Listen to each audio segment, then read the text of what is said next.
ನಾವು ಮೊನ್ನೆ ತಾನೇ ಬಾಗಿಲು ತೆಗೆದು ಬೀಗ ತೆಗೆದದಲ್ಲಿ ನಾವು ಬೀಗದ ಕೀ ಬೇರೆಯವರ ಕೈಯಲ್ಲಿ ಕೊಟ್ಟಿದ್ದೆವು. ಬೀಗದ ಕೀಯನ್ನ ಪಡ್ಕೊಂಡು ನಾವು ನಮ್ಮ ಪ್ರಥಮ ಹೆಜ್ಜೆಯನ್ನು ಇಟ್ಟಿದ್ದೇವೆ. ನಾನೊಬ್ಬ ಜನಪ್ರತಿನಿಧಿಯಾಗಿ ಅಲ್ಲ, ನಾನೊಬ್ಬ ಸಾಮಾನ್ಯ ಒಬ್ಬ ಈ ದೇಶದ ಪ್ರಜೆಯಾಗಿ ಹೇಳ್ತಾ ಇದ್ದೇನೆ. ನಾವು ಜನಾದೇಶಕ್ಕೆ ತಲೆಬಾಗ್ತಾ ಇದ್ದೇವೆ.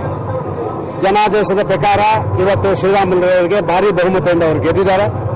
ಅವರನ್ನ ಆ ಭಾಗದ ಜನಪ್ರತಿನಿಧಿಯಾಗಿ ನಾನೊಬ್ಬ ಮುಖ್ಯಮಂತ್ರಿಯಾಗಿ ಹೇಗೆ ಟ್ರೀಟ್ ಮಾಡಬೇಕು ಅದನ್ನು ಮಾಡೋದಕ್ಕೆ ನಾನು ಸಿದ್ಧನಿದ್ದೇನೆ.